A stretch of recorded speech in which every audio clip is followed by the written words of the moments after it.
Halo, ketemu lagi dengan saya Tunok Mogan. Pada video kali ini masih tentang Mini Z dari Kyoso.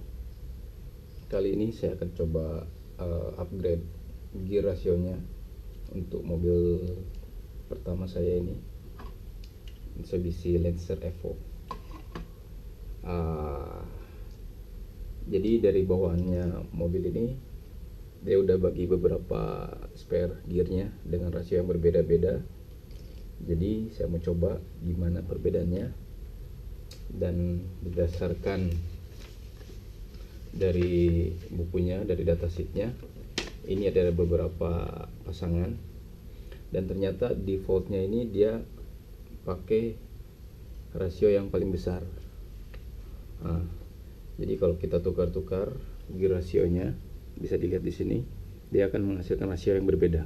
Yang paling besar adalah 7,23, paling kecil adalah 4,5. Di sini ada tabel lain yang mengartikan kalau gear rasionya lebih besar, dia akselerasinya lebih bagus, tapi kecepatannya kurang. Sedangkan kalau gear rasionya yang paling kecil, akselerasinya kurang, tapi kecepatannya dia paling tinggi. Cuman nanti lebih panas, lebih cepat panas ke dinamonya, ke motornya. Jadi daya pemakaiannya nggak bisa lama. Maka dilihat di sini rendah. Tapi kalau rasionya tinggi, kecepatannya. Kita coba. Saya mau coba langsung ke yang paling tinggi. Jadi biar tahu perbedaannya kayak gimana. Oke, bisa dilihat di sini untuk gear yang paling tinggi menggunakan 21T dengan 27T. Oke, di sini ada yang barunya, ada 17, 21 sama 19. Ini pun sama. Nah, untuk ini dia ada dua pasang. Yang satu yang tinggi, yang satu lagi yang pendek. Ini digunakan tergantung sasisnya.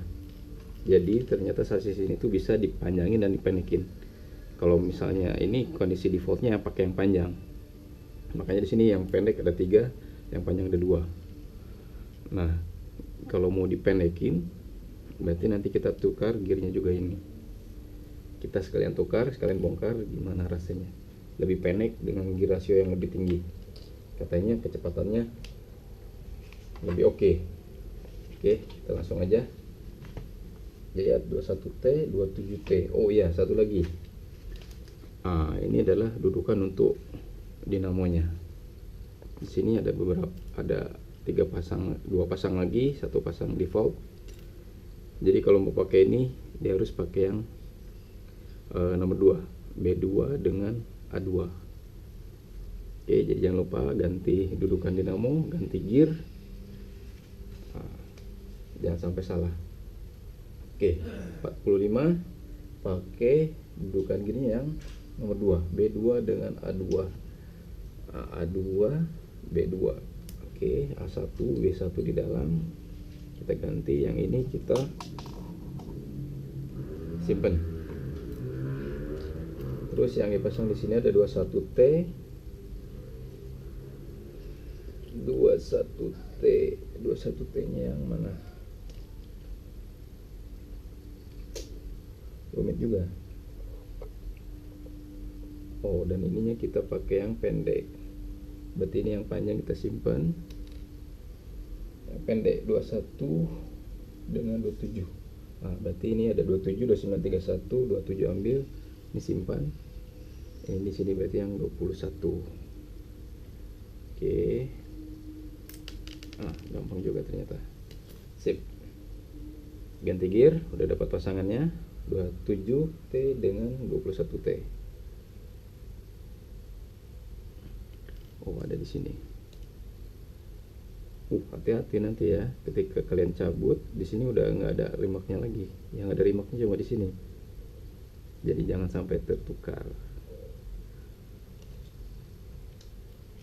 Oke, ini adalah 21T, sedangkan defaultnya ini pakai 15. Dan ini adalah 27T.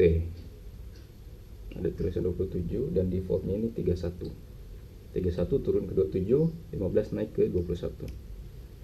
Oke, kita langsung aja buka. Bismillahirrahmanirrahim. Mudah-mudahan nggak rusak.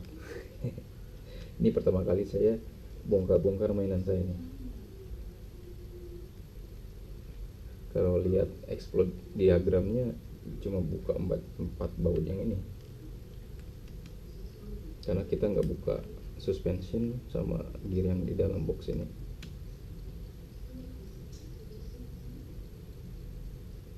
Oh ya, lupa buka baterainya dulu, jangan sampai lupa kawan-kawan. Kita buka dulu baterai, amankan.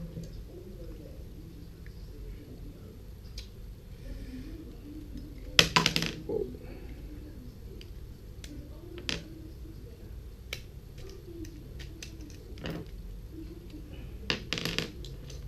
Oke, ini bodinya sebentar ujung aja. Yang di upgrade itu selain tukar gear, ada beberapa lagi yang bisa ditukar. Yaitu bukan ditukar, ditambah sih. Di sini ada spacer, jadi biar lebih ceper. Ada ring kecil. Kalau mau bisa dipakai, bisa dipakai. Nanti saya cobain juga.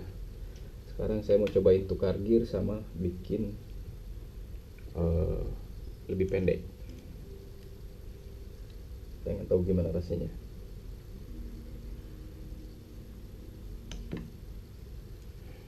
Nanti mungkin video saya selanjutnya kita coba pakai spacer, ban depannya dibikin ceper, apa perbedaannya. Oke, hati-hati bautnya jangan sampai tertukar, yang bawah yang lebih gepeng. Bismillah.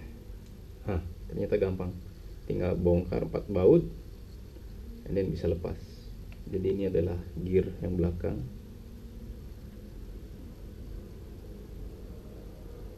Kalau udah dilepas dari gear, ini bisa muter bareng-bareng. Tapi kalau ini pakai gear, ini kita putar ke belakang, ini maju ke depan.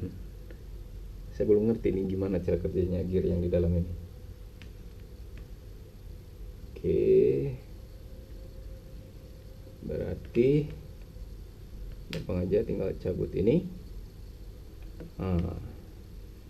Betul, ini 31 ganti ke 27, turunin. Oke. Nah,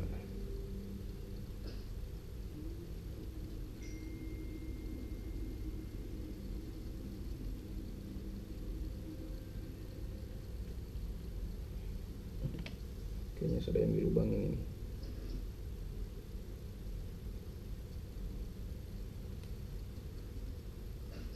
Oh enggak, ini bisa dilihat. Jadi as yang antara menghubungkan gear depan dengan gear belakang, dia ada setengah lingkaran. Jadi pastiin gear kalian masuk. Jadi di dalamnya ini pun ada setengah lingkaran juga. Pastiin ini bisa satu sejajar. Nah, ini udah masuk sama. Tinggal ganti gear yang belakangnya dengan dudukannya. Oke, dudukan dinamonya ternyata di dalam kayaknya. Agak rumit juga nih kalau mau ganti dudukan dinamo.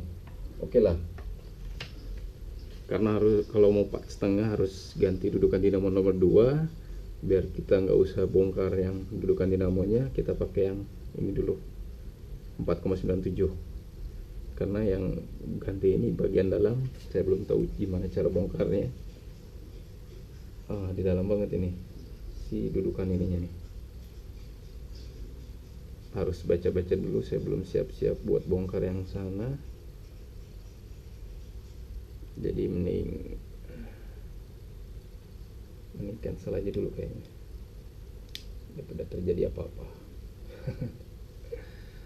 Atau mungkin ini doang kayaknya.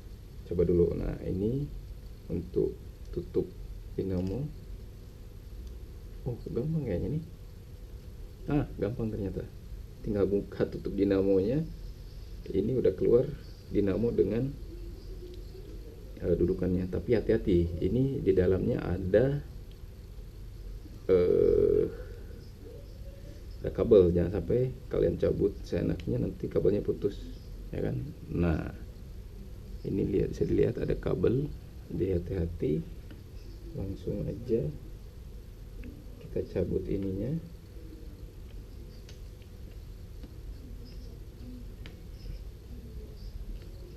Sebelum kalian buka dudukannya, kalian harus bisa cabut dulu si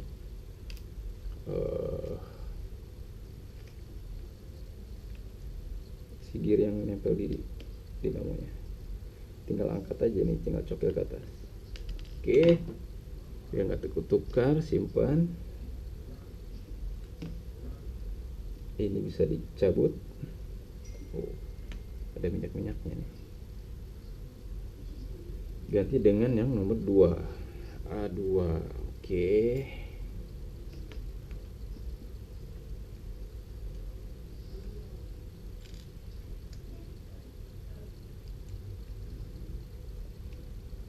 Sip. Yang belakang ini nggak tahu dinamo apa ini, mungkin dinamo standar tapi bisa cepet ya.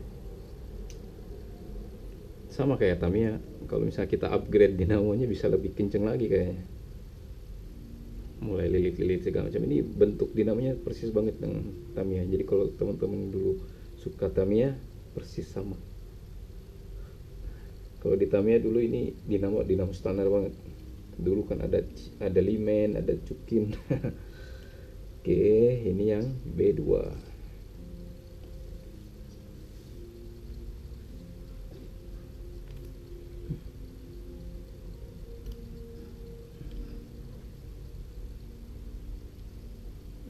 Gimana pasangnya?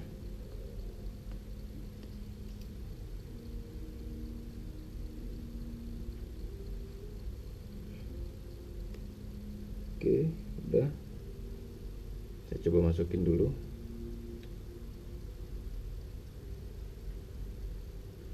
Ini kabelnya pendek banget, jadi agak susah ini. Oh, ada yang salah ini. Bukan ini salah ini.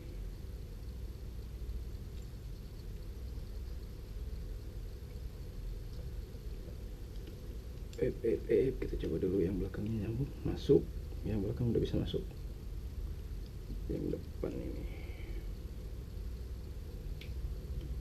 Oke, pelan-pelan, hati-hati.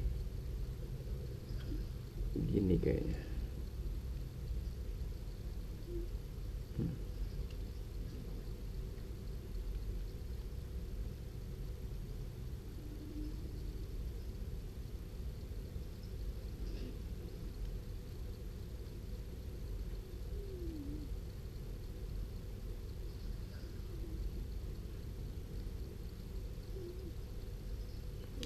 Salah juga.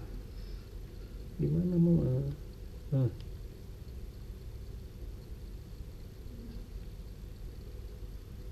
Oh, tadi nggak dilihat dulu pas cabut yang sana ya. Gini kayaknya. Mudah-mudahan benar.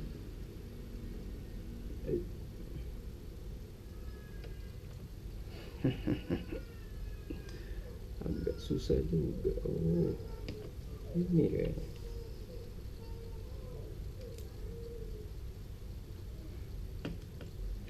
Yang ada nyendol ke arah luar mobil, yang ada dudukan siku di bawah, kayaknya benar. Bismillah.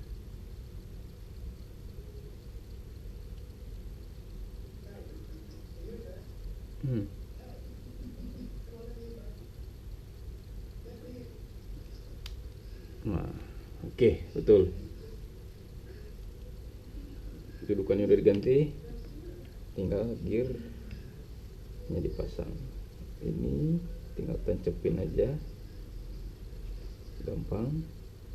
Oke, jangan terlalu dalam, kalian harus bikin ini pas. dan sekarang masukin. Harus pas tadi dudukannya karena ada setengah lingkaran. Putar terus sampai masuk.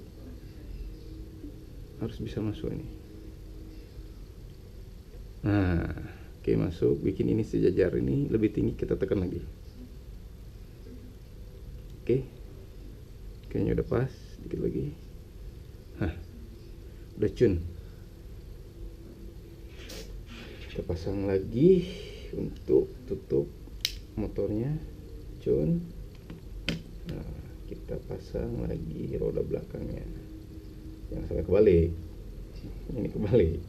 Ini yang benar. Jangan lupa kita lebih majuin, lebih deketin. Sip.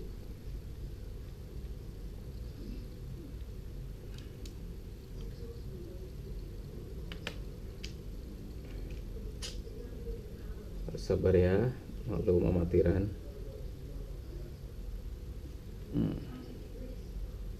Hati-hati bautnya jangan sampai selek, susah nyari cadangannya. Yang penting cukup kuat.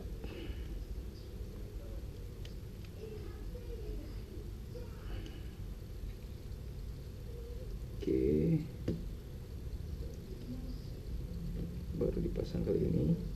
Nah, pastiin baut kalian masuk sejajar biar nggak nyangkut. Sekarang yang atas.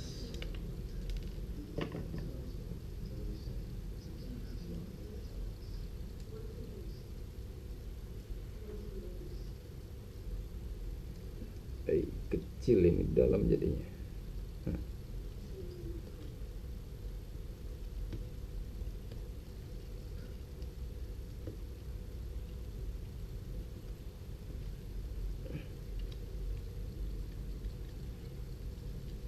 Jangan ditekan nanti karena dia neken suspensinya, lebih baik tahan sama tangan kalian. Oke, satu lagi.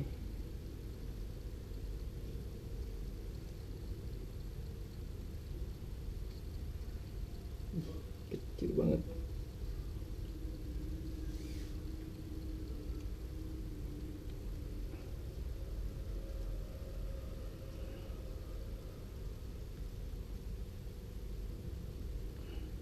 Oke, beres. Pasang baterai, test drive. Ternyata mudah juga kalau udah tahu cara ganti gear rasio.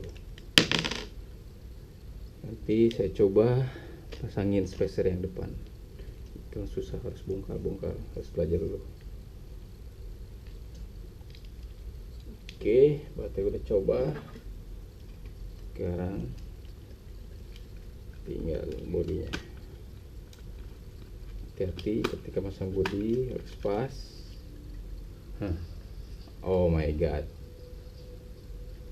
Jadi bodi ini nggak mendukung untuk sasis yang pendek. Karena apa? Ban belakangnya mentok ke bodi. Jadi nggak bisa. Kalau mau dibikin pendek harus tukar bodi. Berarti itu jawabannya.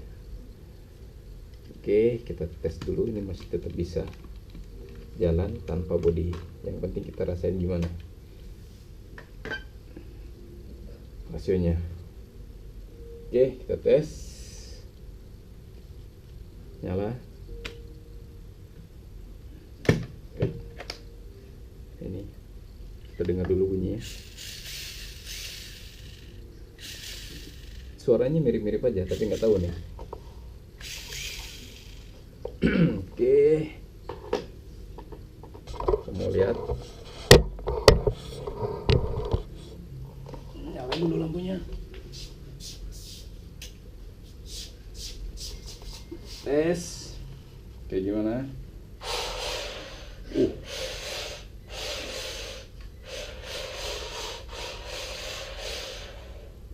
Jadi bedanya lebih gampang ngepotnya ini. Ini ditekuk dikit, baru digas aja dia udah ngepot dia. lebih lebih sensitif ngepotnya nih. Tapi benar, dia kalau dari suaranya kayaknya lebih rendah, lebih pelan, karena mungkin akselerasinya nggak terlalu tinggi. Wah kan, kalau digasin terus dia ngepotnya banget, jadi emang harus benar-benar kontrolnya nih, harus bagus.